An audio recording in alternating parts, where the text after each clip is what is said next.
From Carolla One Studios in Glendale, California, this is the Adam Carolla Show. With Gina Grad on news, Bryan on sound effects, a spirited round of hobo power, and a live Q&A courtesy of Stereo. And now, calling for the country to come together and unify, just like his eyebrows, Adam Carolla. Yeah, get it on. Got to get it on. The church to get it on. Managed to get it on now. Thank you for tuning in and telling a friend, right, Gina Grad? That's right. Handball, Bryan. Cool. All right, we'll do some hobo power. I'll give my measurement of stink, my units of stink. It something I dreamt up on Loveline, the TV show, I feel like, a million years ago, which was...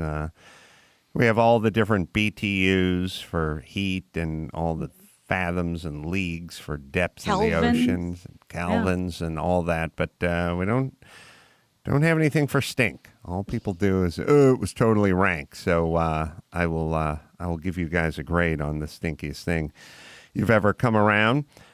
First, I will say I watched Tiger, the HBO doc on Tiger Woods last night. Me too. Rachel Yucatel was supposed to come in, but she canceled, so I watched it on behalf of that, although I would have watched it anyway. I find that story's infinitely fascinating. Well, and when it comes to part one, you could probably say she was supposed to come in on that as well, but didn't really. Yeah, she showed up right at kind of a teaser. Last 10 seconds, and it's heating up, so it's very interesting. A couple things I didn't know. I always knew Tiger's dad was all about it and pushing him and getting him to do all that stuff quite a character at an early age. I didn't know the mom was so hardcore, too. Yeah, you never hear about Tita, and I always just assumed, that Mr. Woods was kind of maybe had some Joe Jackson tendencies, but apparently the mom was a quiet force behind. Was this kid ever treated with any kindness at home? Hard to tell. Hard to tell. I mean, there were things about the dad. Let's kind of break the dad down. He was a Green Beret, which is interesting. Yeah. With explosives or whatever. Mm-hmm. He would go behind the lines and do demolition stuff. Demolition.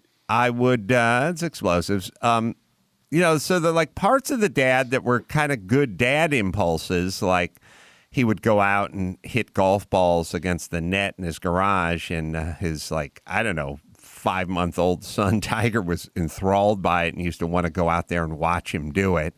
So it do we buy that?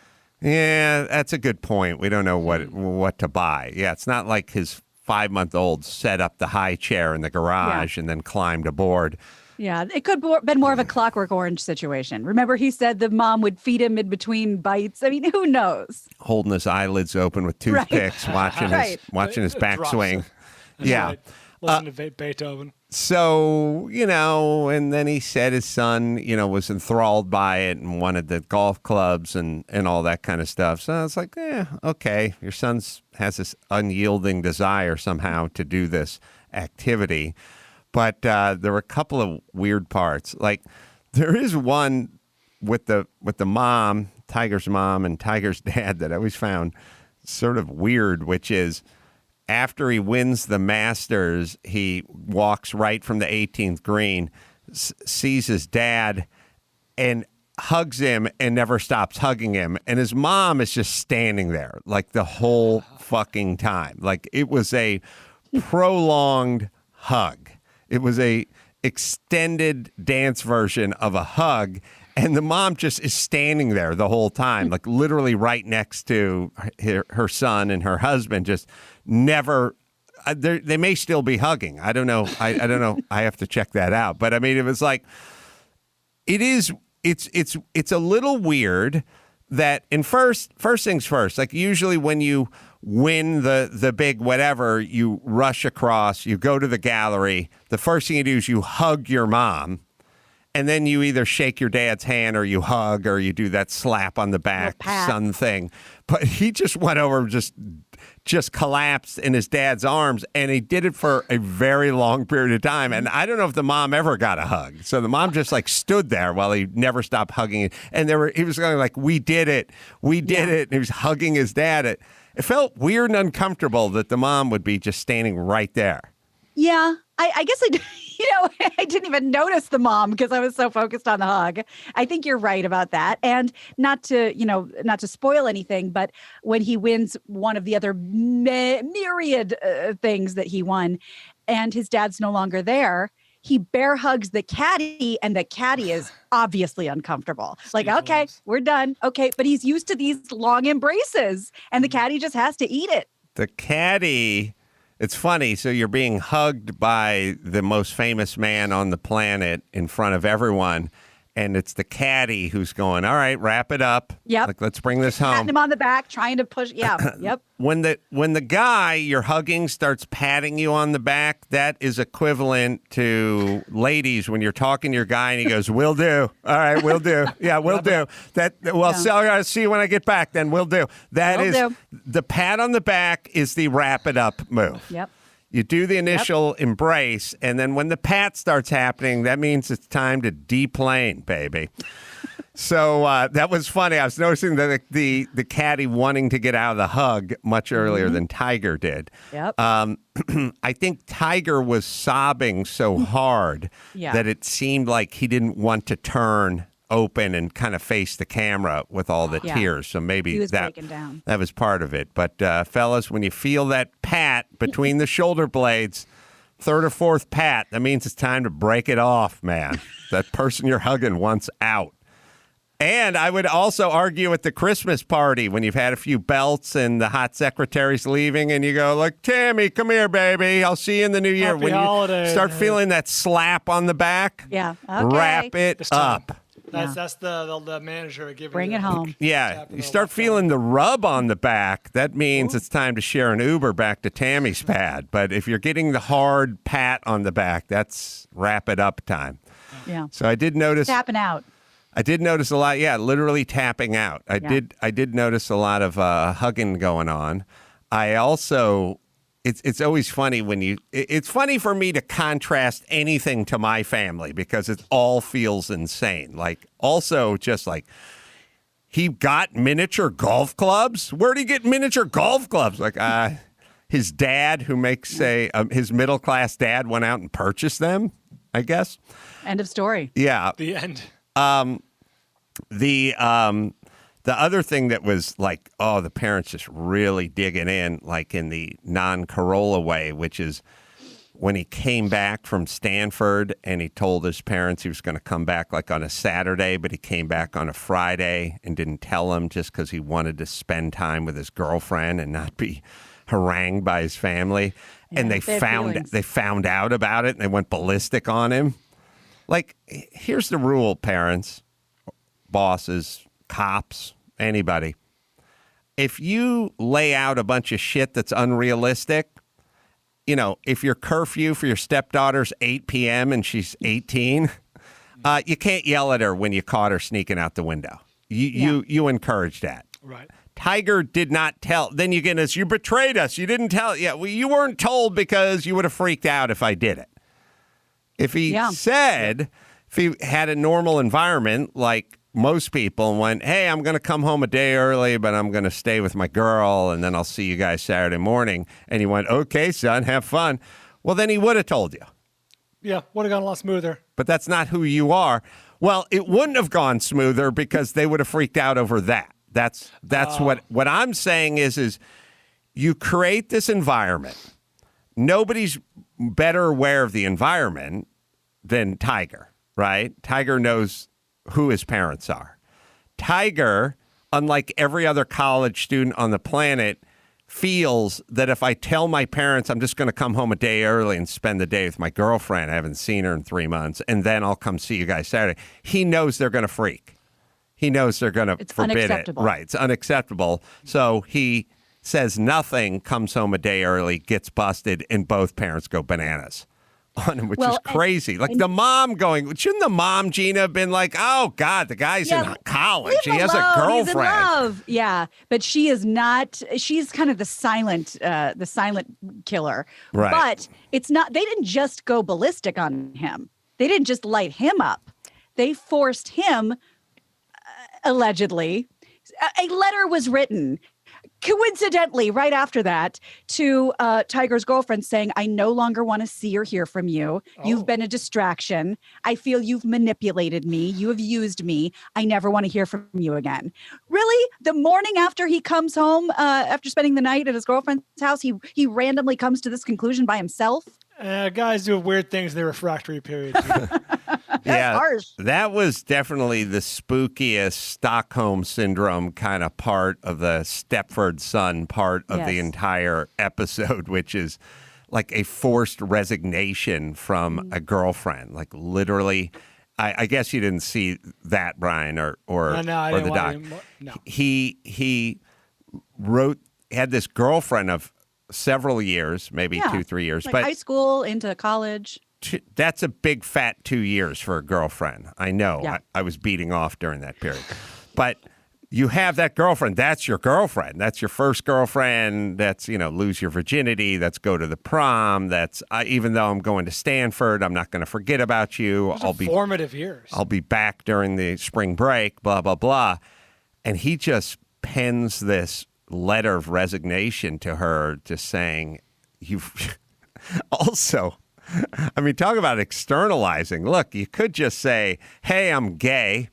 Or you could just say, I'm going to focus on my career and I don't think I can have a relationship from a distance. Yeah. Or you could have gone a whiplash on her. You could have gone a million different directions, but you want this whole thing where you just dumped it all on her? Like, that was a crazy, I don't know, is that shit online, Max Zapata? Because that's on HBO Max. That part somewhere in the middle of this thing where he basically wrote her this super cold letter and blamed her for like manipulating him. Yeah, and using him. And lest you think she made it up, she has the letter. Yeah. She has the receipt. Wow. Yeah, and he, his dad and mom must have just been standing over him while he wrote that letter, right? Absolutely. Yeah, I was checked. Could you imagine having that kind of influence or sway? Like if I was like standing over my daughter or son when they were 19 going, all right, take a note. I need you to send it to your loved one. They'd be like, fuck off, old man. I'm not even getting close to that. I wouldn't even close the door. Yeah, I would have told my dad to fuck off. I'll burn the fucking house down. Like I was not going to do any of that shit. I was so lazy. It was hard to stand over me to write a thank you note, let alone a breakup note. It was just this brutal letter which completely blamed her. I don't even know how that worked. Like for what? Being his girlfriend? Well, and that house was the only house where he ever felt normal. They would have dance parties. They'd hang around. The girlfriend's house. Yeah. Right. Thank you. They would make goofy videos and he could be a kid. Well, that was in direct conflict with what Mr. Woods was trying to create. So how do you spin that in that Joe Jackson, Ike Turner type of way, saying, not only have you let me down, but she has let you down. How do you do that? How do you even get into that place? Yeah, it made you kind of realize, and then after that, it's explosive stardom. You just kind of wondered did that kid ever stand a chance? Like, did he ever have a chance of being normal? Like, did he not have a childhood? I mean, you know what I mean? Like, No. because he was a semi-pro from early on, and he was a minor celebrity from early on. And did he just not have a normal childhood and then kind of try to make up for it as an adult? According to the teacher, his grade school teacher, he begged her to talk to his dad and say, can I try another sport? And the teacher did and said, nobody wanted to deal with Mr. Woods at the school. He was just a pain in the ass, apparently. And she said, maybe he could try another sport and see how and that was out of the question. So childhood doesn't seem like it. Yeah, whenever the ex-Green Beret with a golf club is coming to see you, that's never a good sign when you're counseling. Negotiating position. No, it's not good. The demolitions guy's got a 9-iron and he wants to talk. That guy. And I I don't want to correct you, Gina, but I'm not sure. Was Tiger saying he wanted to try other stuff? Because I think it was the teachers and the counselor saying he should do other things, and his dad going, no. I thought the teacher said he came to me and asked me to talk to his dad, and I agreed. That's what I thought she said. Quite possible. Either way, he did not have a normal childhood. He basically was all about golf. And he was, on the Mike Douglas show putting when he was 2 or whatever it was, famously. And just never, he would never talk either when they put the mic in his face. Yeah. It's always weird with the Mike Douglas going, do you want to be a professional golfer? And they just stand there and just stare. But it was weird. And you realize how, in a weird way, well, here's an interesting thing. Michael Jackson-esque in terms of never had a chance. Yeah. And then also at some point, sexuality being expressed in a bizarre way or an atypical way. Yes. Well, you mean just in terms of what dad is modeling? I'm saying if you get hold of a young man or a young woman and you scramble their childhood. Like if you kind of think about your sexuality, your sexuality and the way you express your sexuality.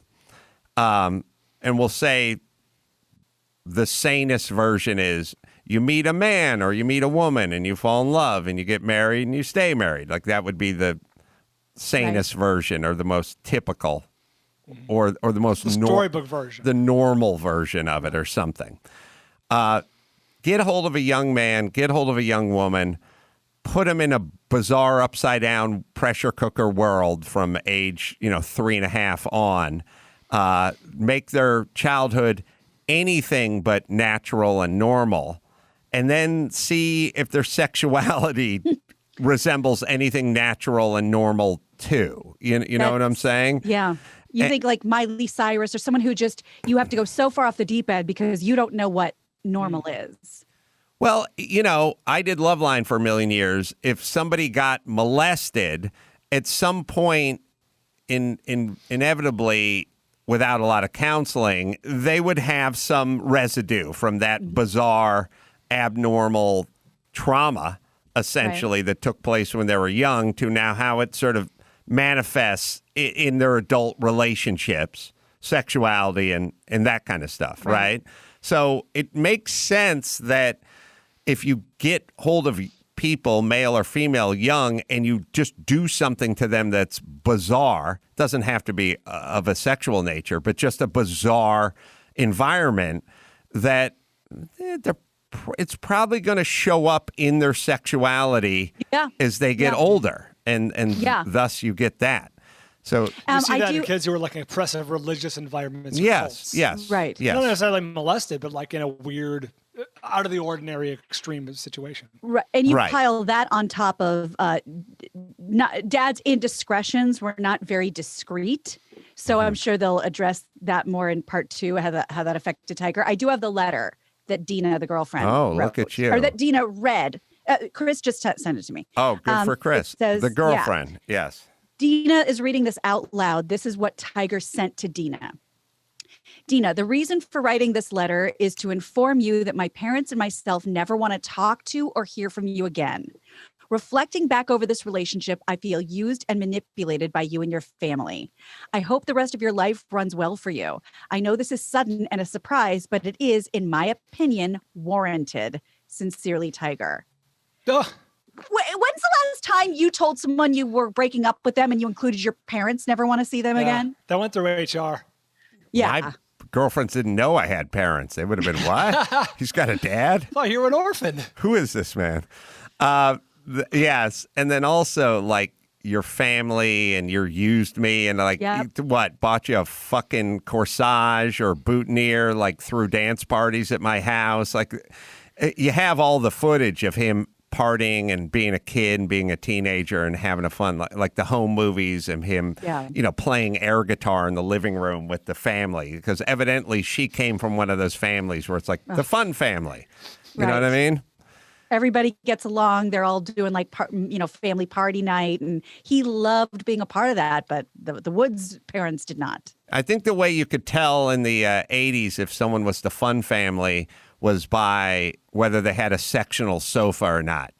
Because now everyone's got a fucking sectional sofa. But back then, only the fun houses had a sectional sofa. Because the sectional sofa versus the love seat in the sofa, the seating arrangement was like, you sit over there, and then you sit over there. You stand in the doorway. The sectional sofa is we're all sitting together. Yep. We're doing like it or not. We're doing charades. We need a sectional sofa. We got to, Yep. They had a sectional sofa, and that's how you knew they were down to party. That was the fun Had to family. fit everyone at one time. That's right. That was the yardstick that you measured fun families with. All right. We have a very compelling hobo power call up there. I'm very interested in this. Do we have an intro? It's time for Hobo Power, Adam's unit of stink measurement. Beautiful song. Hear the mighty rush of the engine, hear them lonesome hobos call. You give us your stink story, and we'll rank the funk. All right. Mike is from Virginia, and this story sounds like the leader in the clubhouse without even hearing it. Mike? Ace man, how you doing? Yeah, what's going on? Oh, I have my unit of stink measurement. Oh, sorry. Yeah, Chris printed it out. I forgot about it. 0 doesn't smell bad at all. 13 or 0 to 13 or 13 would be robust fart. 30 is the smeller must vomit. You will not get past 30 if the smeller didn't yak. And 50 is a cat that's been fed nothing but blue cheese for a week, defecating on a white hot hibachi. That smell, the plume that comes off that. Established the rankings. And 100 is purely theoretical. Nobody has ever experienced. You vaporized if you experienced 100. Right, they're not alive. Not alive to tell the story. All right, sorry, Mike. Go ahead. Yeah, no problem, Ace man. Hey, Bald and Gina, how you guys doing? Good. Hey. So I was in Afghanistan 2012, and I was in the Army, 82nd Airborne Infantry Company. And we're tasked with conducting a clearing operation on a Taliban stronghold village. So infantry company is about 140 guys, just to kind of paint the picture for you. So we loaded up onto some Chinooks, take out our dog handlers, our snipers, EOD, are the explosive ordnance disposal guys, and we do our mission. Dad. So we touched down about 0200, about 5 kilometers outside of this village. Hold on, is that 2 in the afternoon? 2 a.m. 0 to 2 a.m. Yeah, 2 in the morning. So 0200, using the dark to our advantage, as we all have night vision and the enemy doesn't ostensibly have it. Right. So 3 platoons in the infantry company. And so each platoon had a different tasking. One of the platoons was doing a blocking position, nobody in or out of that village via these dirt roads they had. Ours was to come in after and kind of sweep through after the original platoon, the 3rd platoon had been in there.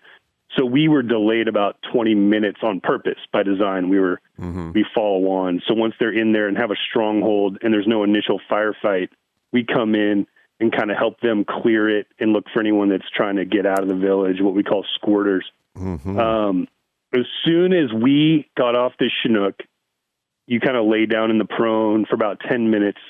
You do a security halt, make sure the birds fly away, the Chinooks fly away. Make sure there's no one right there on top of you. So you're just kind of real quiet. You lay there, make sure there's no initial contact. So we got up from that 10-minute pause, and about 15 minutes later, we heard Apache helicopters. That's a small attack helicopter. We had those on station as air support. So we hear them. They have 30-millimeter cannons and rockets. We hear the 30-millimeter cannons shooting. It's a very distinct sound, and you can hear it off in the distance. So a bunch of us are looking at each other like, holy shit, they just lit someone up, or something's going on closer to the village. So we get on the radio. We're kind of listening to the chatter. Turns out there was some contact, small arms fire. The platoon that had been ahead of us going in, they did and get into a small firefight. But after the Apache was right there, and they took care of those guys. They found them. The pilots in the Apaches have infrared, so they see like black, white, hot imaging. So they smoked a couple of these dudes. So our company commander comes over. He tasks my squad. He says, "Hey, go check this out. Do a battle damage assessment."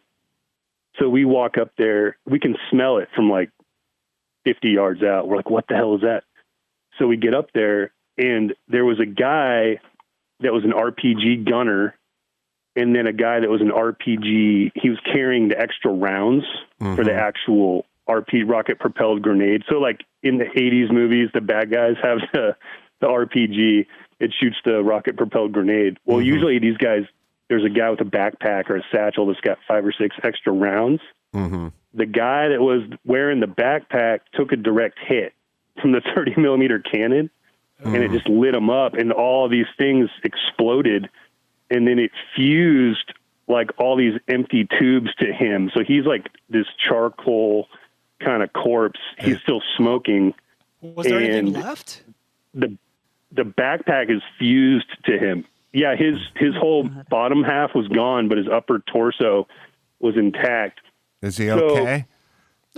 Yeah, fine. He walked really it off, listening. Yeah, I gave him an attaboy, gave him a slap on the ass, and told him, get back in there, buddy. So the guy, Slap where his ass would be. he was dead. Jesus. what happened to his partner? He was smoked. Oh, he was dead too. He got smoked. I think the initial explosion of one of the rounds kind of took them both out, or took him out. That guy was pretty fucked up too. We didn't even bother calling our medic over. But so there's like 9 of us in an infantry squad. I think like 6 or 7 of the guys threw up. Oh, so like, Wow, these are hardcore dudes. Well, and this is multi-sensory, Oh, yeah. so this is probably just the sight of that, I would imagine. this is The smell. yes. And What was the it? Gina, sight, it's it's like 2:30 in whatever. the We've all seen pretty weird stuff like that.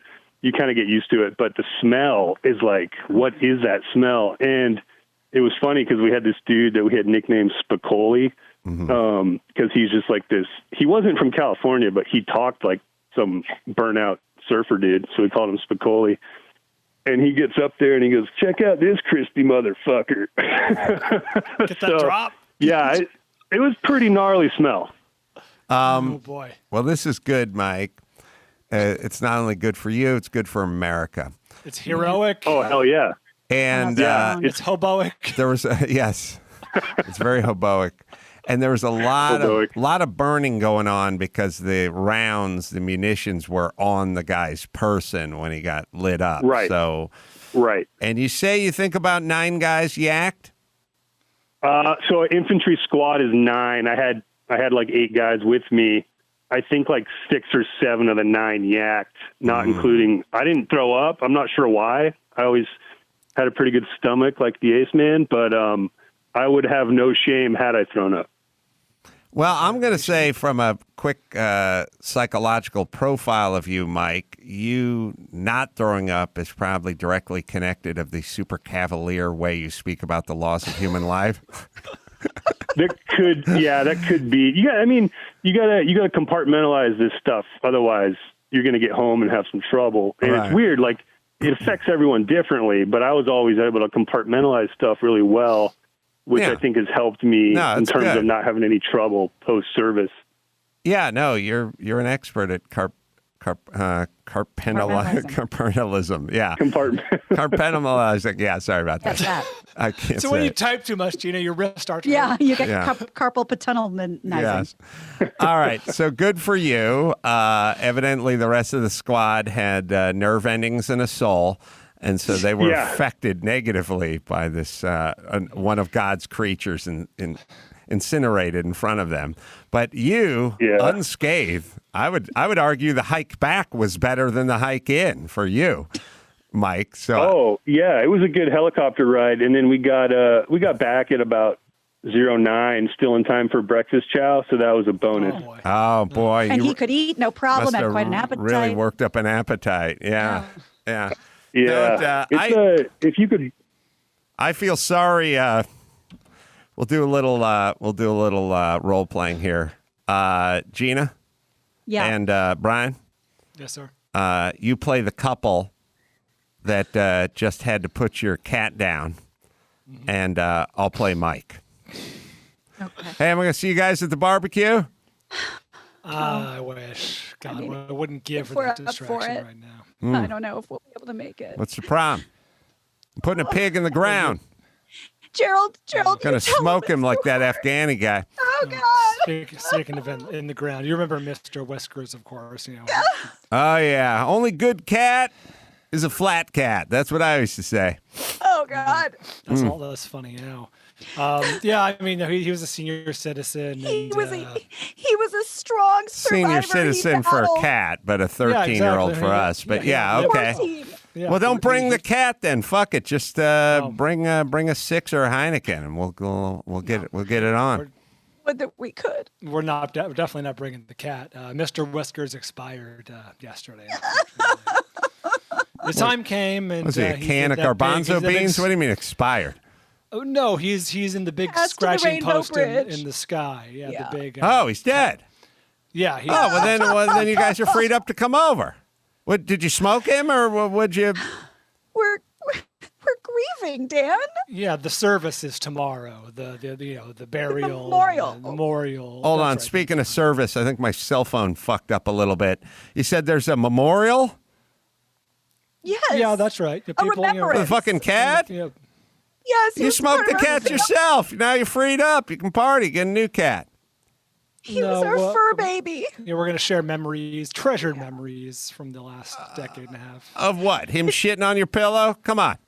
Get that Gerald Six or a put Heineken. together- But I want to see the movie. Gerald put together this beautiful remembrance on his iPhone of pictures and music, and it's going to be really special. Yeah, that's sweet, honey. I don't know if it's a movie. It's a it's a slideshow set It's to in the music. slideshow. Yeah. Memories. You had the cat smoked, right? You didn't. He didn't die of a heart attack. You took him into the veterinarian, and they paid the guy to smoke him, right? What?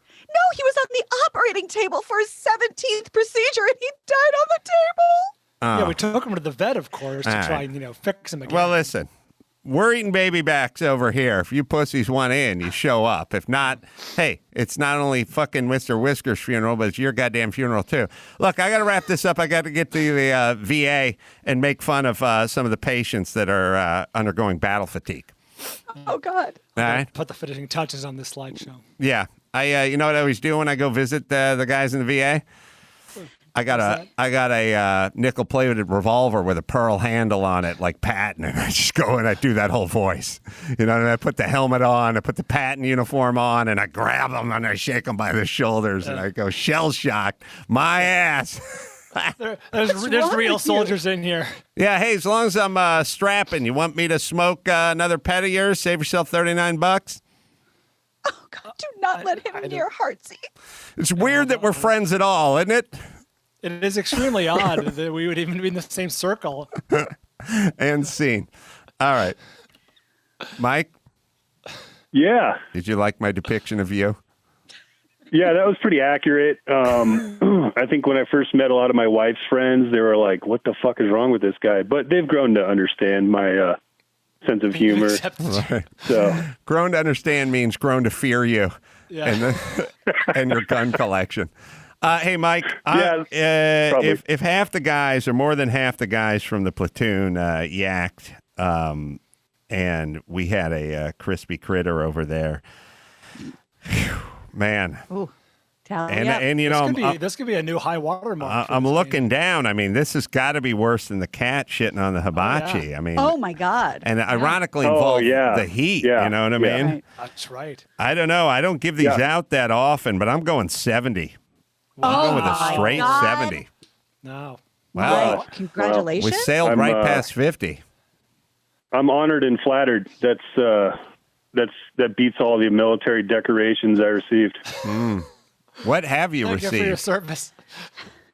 I mean, your standard stuff, just a couple of these, couple of those. That's not why you do it. But, I don't, who cares? It doesn't matter. But, once you've been in the shit, that's all I care about. So I got in the Army, they have a CIB. That's an award. It's called the Combat Infantryman's Badge. It's only for infantry and special operations soldiers. It's the only one that can get it. And that's your certification. Like, hey, you were in the shit. So, whatever happens the rest of my life, I got that.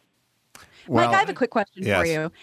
How do you respond to when your wife has really bad cramps? Just like really bad that day. Really bad cramps? Yeah, she just has really bad cramps. And it's hard to get out of bed. She has cramps. I take care of her. She's actually pregnant. We're expecting our first kid. So, All right. I don't mind saying I'm down with Mike. I bend over backwards to take care of her and my dog and stuff. I'm a normal guy. It's weird when you're over there, you're a little cavalier about it, but, there's a switch you flip when you leave the wire, you leave the base, and it's weird. You have to be like, all right, I'm ready to do some stuff that humans really shouldn't be doing. And then you get back inside the base and you're like, all right, do you guys want to watch a rom-com or do you want to watch The Office? Like, what are we watching on the laptop? It's a weird dichotomy. Yeah. So kind of goes back to that compartmentalization thing where it's just like, you kind of got to be a sociopath to succeed in that line of work. Thanks, Mike. Thanks for your service. Pros and cons, married to Mike. Con, he's got a hefty gun collection and he's bound to snap at some point. Right. Pro, not many guys will go down on you with a yeast infection. Jesus Christ. Not many. What are we talking, 28 in the hobo power? Mike's in an elite fraternity. Yeah. Where he will take care of you. All right, Matt, 51 New York. Emergency room story. Tell us, Matt. Hey, Adam. Hey, Gina. Hey, Bryan. Hi, guy. So this happened about 30 years ago, and it still scars me today. Mm-hmm. So I was an emergency room orderly. So I was explaining to the screener, that's the person that when you come into the emergency room, takes your vital signs, gets in your gown, gets you on a gurney, gets you all set up, all the different EKG and stuff, wires and everything. Mm-hmm. So it's kind of the gopher of the emergency room. Mm-hmm. So a gentleman came in. Once again, this is almost 30 years ago. So a gentleman came in. He had what we'd call an upper GI pain. So gastrointestinal, kind of your intestines. Mm-hmm. And what happened while we got him all set up. Vital signs were good.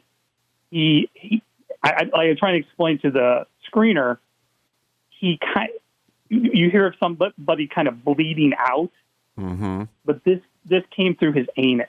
Mm-hmm. So what happened was all over the gurney, the emergency room was feces, rancid blood, pus, like food, undigested food, and pieces of his bowel that had been infected and had died, and it was everywhere. And we talked. I think Mike was just on before. You gave him a 70, and you said no one could ever reach 100. And I believe that's probably like the speed of light. You can only get so close. True. This is a 99. This is we'll give the scores out around your mesh. He makes a compelling case. Every decayed body fluid. I'm buttering everybody up. This is as close to the smell of death, even beyond death. Because I smell dead people because I worked in a hospital, whatever, formaldehyde and stuff. This is everything. Like I said, I'm still traumatic 30 years later. Like when I read the Twitter, when you're inviting people call in, that's the first thing that popped in my mind. Well, let me tell you my motto if I owned a hospital. Okay. You definitely can smell dead people. That's unavoidable. But True. if I catch you sniffing a dead person, then we're going to have an issue. And I know it sounds subtle. It sounds subtle, but there's a definite line that gets crossed when you're actually sniffing dead people versus smelling them. Did the guy survive? I think so. Okay. Of course, all right. he had to go right. He had to go right he had to go right to surgery. Any of right? the matter get on you? Any contact with what he expelled? Yes. Everyone that was in that room was touched by this. Fecal, blood, physically, everything. Physically, yeah. But there is kind of a bright light to this story. Was once they wheel this person out, send them off to surgery. I'm the lowest person in the emergency room, and my job is to clean up after this. No. Oh, wow. No, I'm absolutely not. But yes. pity was given to me, so there is a bright light in this universe. That the lowest nurse, her name, I still remember her name. Her name was Sherry. She was going to help me, but I must have looked like the lowest dog that had been kicked like 1,000 times. Like, I'm responsible. I have to clean up this entire emergency room of all this stuff. well. One of the mid-level nurses looked at me and said, "Matt, we got this." Oh, And those two nurses, and once again, this is early 1990s, whatever the early 1990s version of like a hazmat suit, like with covering your shoes with like booties and So the mask and she everything. took over. They dressed up you didn't in have hazmat suits, and they cleaned up the entire room, and I did not have to. Okay. It's a pity. Matt, I was going to jump in and have you and give you a 71 just beating out our Mike, our Green Beret. But you then stopped and said you didn't have to clean it up. That was Talk yourself left down. to the lowly nurse. And because you didn't have to clean it up, I've now dropped you down to a 69. So you just got Still an impressive nipped. score. Very respectable. But I will say, if you had attempted to 69 with this patient, I would have bumped you to 100. We're in the 90s at that point. Easily. Yes. All right. Wow, two of the strongest ones we've ever had back to back. Oh, one more quick one. Jason, I don't know how you're even going to compete here with maggots in your old freezer. I don't know either. Hey, Adam, Bryan, Gina. So, Hey. between sophomore and junior year of college, I had a roommate. He was Indian, and we were good friends. And we shared a mini fridge. And between Hold on a years- second. Hold on. Indian roommate, you just got yourself 15 points, bucko. Keep going. Keep it up. So I cleaned out the fridge, but we put it into storage for the summer. We were going to get it back the next year. I cleaned out the fridge, and he was going to clean out the freezer. And his mom had batch cooked him a whole bunch of chicken tikka masala, and he had it in the freezer. Except he never cleaned the freezer out. So we put the freezer into, mini fridge into storage, and all summer the chicken tikka masala was in there. And I didn't know that, so I get the fridge. I move in first to the new apartment. I get the fridge, and I open up the freezer, and it's liquefied and it's filled with maggots. It was disgusting. I vomited. I had to get the fridge to the dumpster, and the worst part was my family was helping me move in, and they were laughing at me the entire time. So there's a psychological component to it. You know, it's solid. You know, if he yacked, in fact, Any other day, helps. this might win. Yeah, that could have been in the lead. It'd be strong any other day, but in this particular case, he said he yacked, It's and cute. technically, if the smeller vomits, you must get. You can't get a 30 if the smeller doesn't vomit. I'll just go ahead and give him a nice 30 on that. It's a good effort. It's fine. It doesn't involve mayhem and death. All right. Thank you. Do we have an outro? Oh, we do. Hobo power. Smell you later. Although not even that story would turn me off of eating chicken tikka masala. I The greatest agree. thing ever. And Chris said that Dawson was eating cheese throughout that segment, by the way. It was rough. What That kind of was cheese rough. were you eating? It was just that string cheese. Oh. They're in the fridge. All right, Yeah, just but crazy. right. Yeah. Ew, that was tough. I So you still, didn't stop eating. I like it better than watching you nip off your flask halfway into one of my football stories. I feel that. Yeah.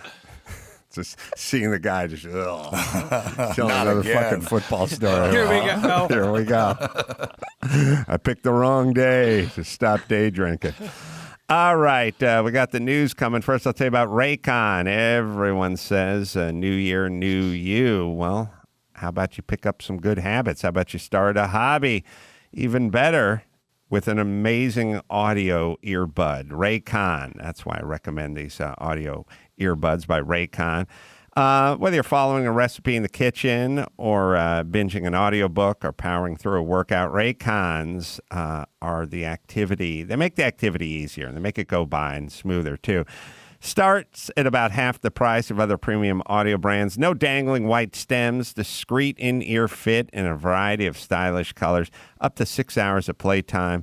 Water and sweat resistant and Bluetooth pairs quickly and seamlessly. This is a great product. It's Raycon, right, Dawson? Raycon's offering 15% off all their products for our listeners, and here's what you got to do to get it. Go to buyraycon.com/Adam. That's it. You'll get 15% off your entire Raycon order, so feel free to grab a pair and a spare. That's 15% off at buyraycon.com/Adam. Buyraycon.com/Adam.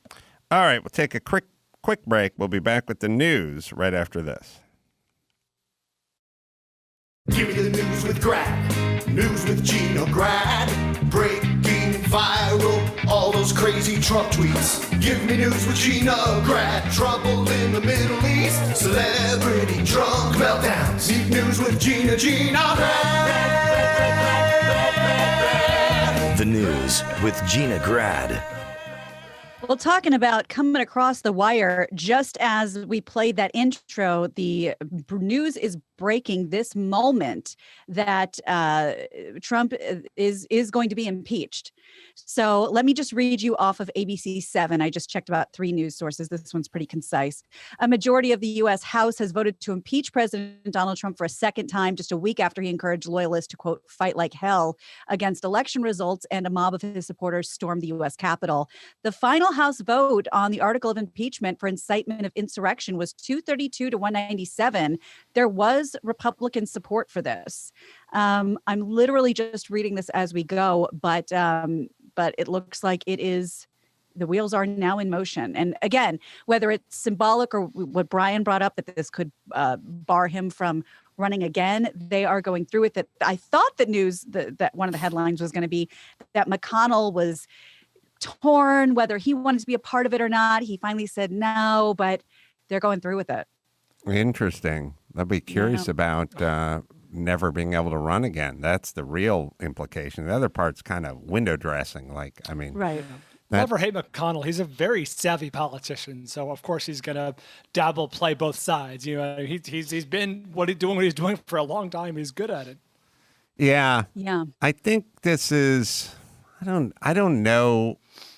This feels like I think if he wasn't hated as much and his own people didn't want to distance themselves from him or be, whenever whoever runs again comes up, it's going to be he didn't vote for impeachment or he voted against impeachment. Right. Or I think everyone was basically making a tactical move to distance themselves as much as they could from this. Because the thing, I don't know there's enough legal evidence to say like he incited a riot. He said peacefully march. He said the word peacefully. It doesn't really get reported that much. Did you guys know that? Yeah, I know that word wasn't. Yes, I've seen that defense. On the way to the Capitol, not the tweet that came after. Oh, I don't know. I'm just talking about the speech. I didn't know about the. Okay. What was the tweet part? No, I'm the tweet that came a while. I just wanted to after. clarify with this before or after. Yeah, on the way to, he said patriotically and he said peacefully. So that's an argument for not inciting a riot because he said the word peacefully, but that ship has sailed. It's well, and apparently Mike Pence was pretty cheesed that during this sort of, stronghold inside the rotunda that Trump never called to check on Pence. And there were reports saying he took that pretty personally because, he said, and, Mike Pence, if you don't do whatever he said, what you're supposed to do or whatever, I'm going to be very disappointed in you.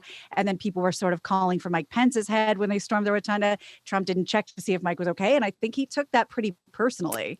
Now, you don't look, if you're going to be deeply religious, don't expect when people don't check on you. That's my take. Because, you have the big man checking on you. You got the big man. He's always checking on you. Pence isn't good with him.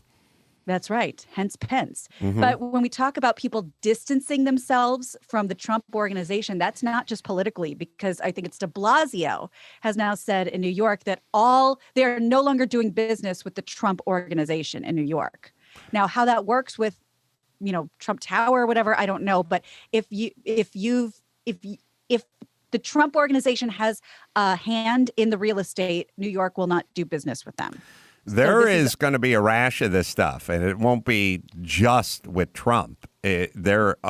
Corporate America is distancing themselves from Trump. They're distancing themselves from any political ideas that they basically disagree with. There's going to be this crazy distancing, which, and again, I make fun of slippery slope guy, but it starts with a pretty basic equation, like we're going to give away from Trump, but it's starting to bleed into we are going to distance ourselves from people we disagree with. Well, that's been happening for a long time, right? Yeah, and each time someone gets a little heat under them, they lose their sponsorship. And Tiger Woods is a great example. Yeah, but this is different. There's ideology. It's a theology. It's disagree with, not get caught, with a DUI or battery on an ex-wife or, that. Obviously, corporate America is going to have to get away from anyone who gets caught abusing their spouse or whatever it is. This is corporate America getting away from people who they disagree with politically. That's the scary part. That's the slippery slope part. That's the part we're heading toward.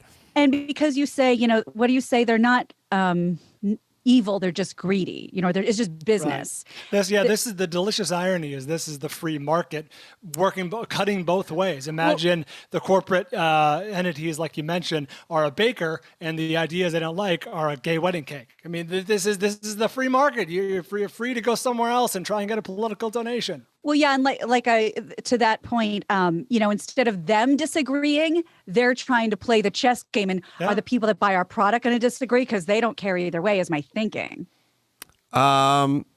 There's something afoot, and there's lots of weird shit going on. Like I just heard this story about this. There was a librarian out of, I don't know, somewhere in Arizona, and they wanted him to take the Black Lives Matter oath or sign up for the Black Lives Matter, whatever. And he said, I don't think librarians should be political. I think it should be fair enough. It should be an even space where you can do it. I'm not going to take that pledge, and they fired him. There's going to be a lot of that shit going on. There's going to be a lot of people getting shit canned or getting sort of deplatformed or getting whatever because of an attempt at neutrality or not going along with whichever way the wind is blowing sort of politically. And that's the part that's getting a little scary. I mean, the tech companies are already doing it. They're already getting into here's our philosophy, and if you disagree with that, we're going to pull you off our platform. It's good for a while, depending on what side you're on, but eventually it's not a good road to go down. This thing of we disagree with you, and now when you take something like spousal abuse, like Bryan was giving up, talking about, Nike drops Tiger Woods or whatever that is. That's something that everyone disagrees with. That's spousal abuse. Let's be more specific, though. Tiger Woods didn't do anything illegal. He was cheating on his wife. He got caught, and the wife was the one who took the golf club to the car. You know what I mean? They didn't want that, whoever they is, Tag Heuer, whoever, it doesn't matter. They don't want that associated with their product for whatever reason. That's their choice to make. They're dropping Tiger Woods, or they're not. Some companies stood by him. That's their choice, too. I agree. But I think there's still a difference between, immoral behavior and a political difference. That's the slippery slope part. That's the part where we're heading. So the people they disagree with politically are the ones that are getting clipped versus some actions. And again, it could be immoral. You know what I mean? I mean, it's also, seeing as how the country is essentially split 50-50 between people who think this way politically and people who think that way politically, you're taking a large group of people and clipping them. And, we'll see we'll see how it plays out. But it's definitely on. I agree with you in the difference, but this is a philosophical discussion worth having. Do you think that a business should be able to decide who they want to do business with? You know what I'm saying? Well, there's whether two it's political parts. donation or who they allow on their platform. I think they should be allowed to decide who they want to do business with. I think it's bizarre to do it along political lines, but I think they should be able to decide. But then it gets into deeper subjects like, Twitter's a business or Google or what have you, and they should be able to decide like who's on their platform and whatever. That's fine. But if you are in fact a monopoly and you're getting preferential treatment from the government in order to keep your monopoly intact, then we're in a different It muddies the segment waters. now. It's not nearly as black and white when it comes to that situation. Well, you go back to the cake baking thing. So if you have some, just gonna say that. you have some religious couple that cooks that makes wedding cakes, and then the gay couple comes in and they go, "We want a wedding cake," and the religious couple goes, "That doesn't fit with our doctrine." Well, the gay couple can go across the street or down the street and find another place to get them to bake them a cake. But if there is no other places where they can get a cake made, and if the government has helped it's not an apples to apples comparison, but if the government has been involved with that baker and saying we're going to have legislation that keeps you in business and doesn't blah blah blah, then you're getting into some dangerous territory because now there's no alternative, and in fact it was the government who's been working with the cake baker. So that's my analogy. Okay, no, that's fair. Right. Yeah, and this is much more complex than the original, not just the analogy of the cake baking, but the actual story of the cake baking. When as complicated as it got was, should we force this bakery to bake this cake for this gay wedding? Or wouldn't you rather know who, if you're gay or if you're an ally, or if you just, think however you think, wouldn't you rather know who the bakery is that won't do it? And then you don't give them your business. Yeah, so now we've gone to another level. That story, just because I know a little bit about it, the couple I can't remember if it was a couple or an individual who had the bakery, was friendly with the gay couple. And they baked them other things for other occasions and so on and so forth. But when it came time for the wedding, they said, it goes against our religion. Yeah, and there were things were semi-copacetic. And to me, the gay couple didn't have to fucking file a lawsuit. They could have just went down the street and gone, give your money to a place that supports you. That's kind of my take. All right, let me hit Lifelock, then we'll get into the rest of the news. New Year's means resolutions most will have a hard time keeping. Here's one that's easy to keep, and you'll be glad you did. Lifelock, identity theft protection. 1 out of every 5 Americans have been affected by identity theft. This year, you can miss certain threats by just monitoring your credit and bank statements alone. LifeLock helps detect a wide range of identity threats like your Social Security number for sale on the dark web. If they detect your information is being used in their network, they'll send you an alert, and you'll have access to U.S.-based identity restoration specialists. If you become a victim, protect yourself with LifeLock. Right, Dawson? No one prevents all identity theft or monitor all transactions at all businesses, but LifeLock is the one New Year's resolution that can help resolve identity theft. Save up to 25% off your first year at LifeLock.com with promo code Adam. It's 25% off at LifeLock.com, promo code Adam. All right, what else? I do have an answer, at least as far as Newsweek is concerned, to the question, could Donald Trump run for office again? Here's an article that says, it goes through a bunch of other stuff, but it gets to the bottom. It says, but being impeached by the House, even for a second time, is not enough to prevent Trump from seeking the White House or any other federal office in the future. That power rests in the U.S. Senate. Article 1 of the Constitution authorizes the Senate to impose 2 punishments for a public official found guilty of articles of impeachment: removal from office and a ban on future office holding. So we're not there yet. Chuck Norris in the news, and not by choice. Oh no. Oh no. So he wasn't even there, and he's in the news. Chuck Norris is speaking out after a photo appearing to show him at the Capitol riot went viral last week. That is not Chuck Norris. There's a lot of Chuck Norris looking dudes there. Yeah, that is not him. He posted on Twitter and on Instagram, it has come to my attention that unfortunately there was a Chuck Norris lookalike at the DC Capitol riots on January 6th. It wasn't me. I wasn't there. Let me be clear that there is no room for violence of any kind in our society, including in the context of So the guy who's been kicking out for 45 years. Yeah, to Texas Ranger. A peaceful transition of power is fundamental to our democratic system of government. I'm always and will always be for law and order. Your friend Chuck Norris, not the guy we're looking at now. Yeah, it's funny. He doesn't condone violence of any kind. Hold on, I have to throw a spinning heel kick to a drunken townie. All right, I'm back. What were we talking about? This is weird because last night, one of the things you'll have fun with, although I ended up doing with my son more than my daughter, you can come into the room and go, "Hey, what's happening, Weeb Eubanks?" And you just pull these crazy names out from the past, and they have no idea who these names are. And it's funny because if you're old enough, you'll have all these old football players' names or coaches or TV stars, whatever. And the kids have no reference. And I called my son Lone Wolf McQuaid last night. So I was like, he's like, "I'm going for a walk."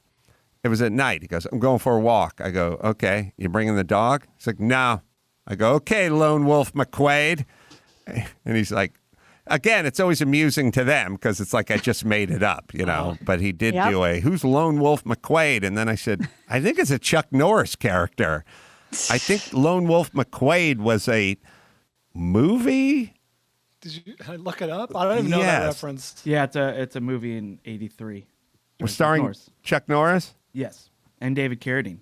It was weird that last night I was just calling my son Lone Wolf McQuaid, and he wanted to know what it was. And I said, "I think it's a Chuck Norris movie." And then he wanted to know who Chuck Norris was. And I go, go walk the Chuck fucking Norris dog. and David Carradine. Yeah, but I don't know if Lone Wolf McQuaid sort of gave birth to Walker, Texas Ranger. I think it was one of those things where he was a small town sheriff. Norris credits this film as Norris credits this film as a leading inspiration for Walker, Texas Ranger. Well, I was going to there you say go. the Western genre is so tropey. I would imagine there's a lot of overlap, and the Lone Ranger, the sheriff, the small town sheriff, all that stuff. Yeah, but this was a kind of precursor. Like this gave way to that, and then eventually we got the very special episode of Walker, Texas Ranger, where the 7-year-old had AIDS. That's Haley Joel Osment. Oh, right. Yeah.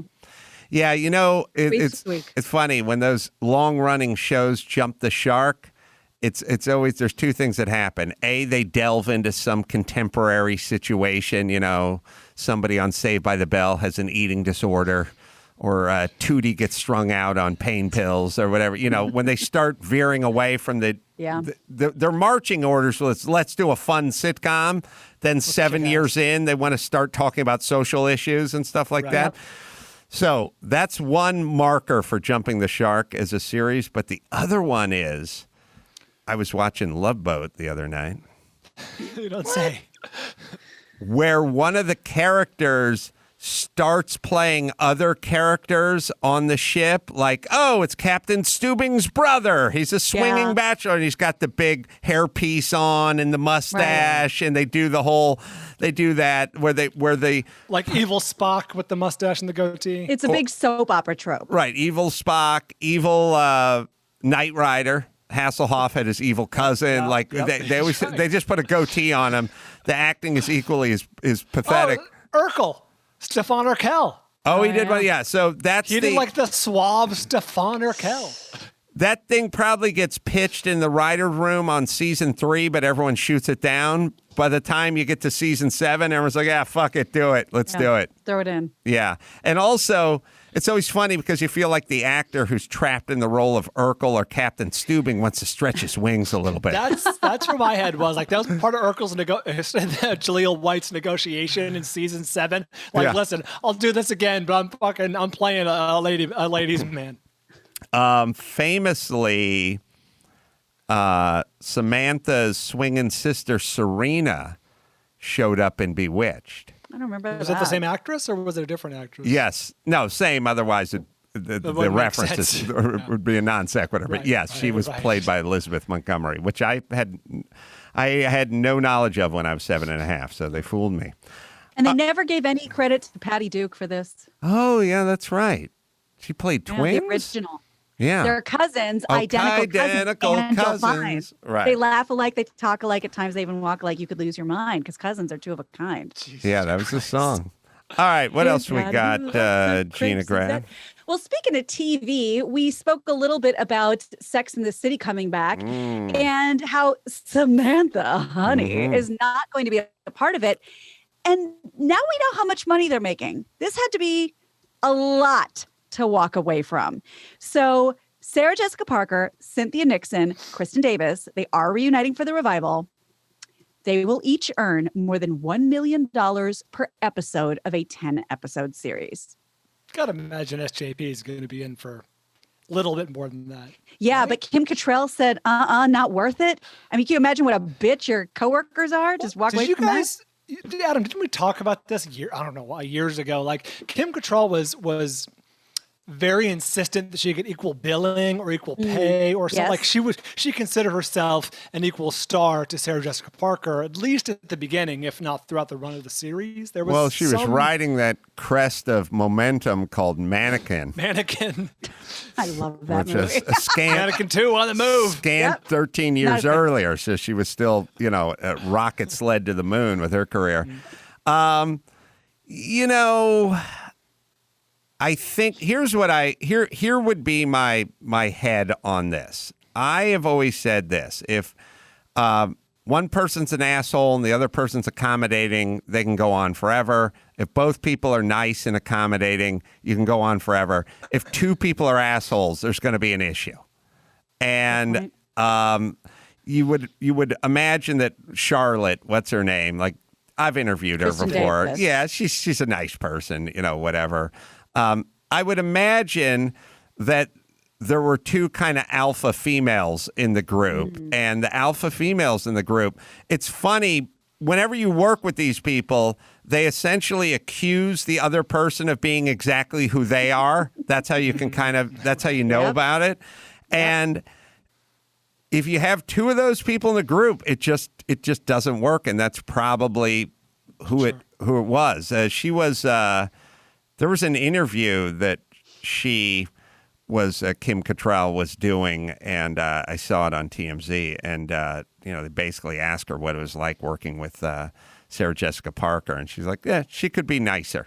It was her take on her. Okay.